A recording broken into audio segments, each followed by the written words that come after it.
So golfers, welcome back. Today what we're going to discuss is an overview from a lesson I had earlier on this morning and how this golfer came for a lesson who was kind of struggling with path issues, club face issues and general compression issues. So what we talked about was basically the start of the golf swing and how that affects the overall shape of the golf swing. So what I mean by that is that if I was to kind of talk about this briefly, this golfer kind of took the club back, and instead of the club kind of matching my feet line in the first parallel position, what tended to happen was that the left arm rotated too much into the backswing. Okay, so if I create a lot of forearm rotation, the club face opens, the grooves will point to the sky and create a big disconnection between the butt end of the club and my body. So this golfer kind of took the club back inside, faces where it was open, got the club to the top of the, let's say shoulder height, and the first inclination, if I was to kind of return the club back on that same angle, I'm going to get really stuck. So the reaction to that, the club going too far on the inside to start off with, was to lift the arms up, so stand up to the top of the backswing, because that was helping her get the club back on plane, or that's kind of the pattern she thought she needed to do to obviously get the club back on plane. So the club went inside too early, the hands were overactive, the shoulder didn't really turn into the top of the backswing, and from there, lifted up, downswing path was really steep to try and get the path obviously back on, or get the club back on the right path. So we took the club back and we almost felt like our left shoulder started the movement. So our left shoulder went back and we were trying to get a shaft on the club to match my feet line. So we're not over rotating the left arm, so we kept the left arm almost in front of our body. The club head is where we're going to stay outside.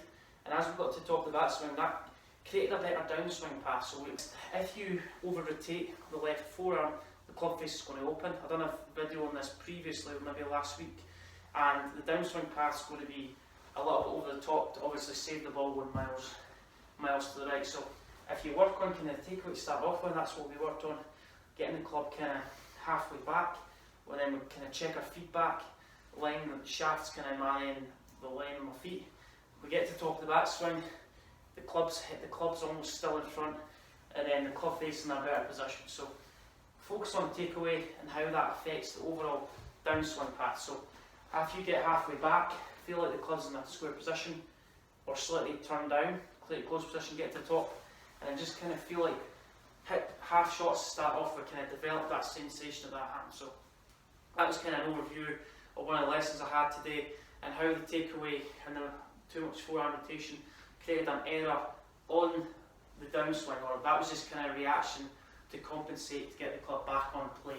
What we're going to do is we're going to almost place it halfway down the golf club. We're going to grip onto the grip normally on the club, but we're also going to grip kind of the orange cane.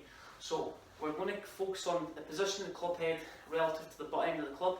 So if I was to fan the club open, there's the top of this yellow cane, or the left hand side, it's going to shoot out towards the golf ball, and obviously the right hand side of this cane is going to want to move too far behind the body.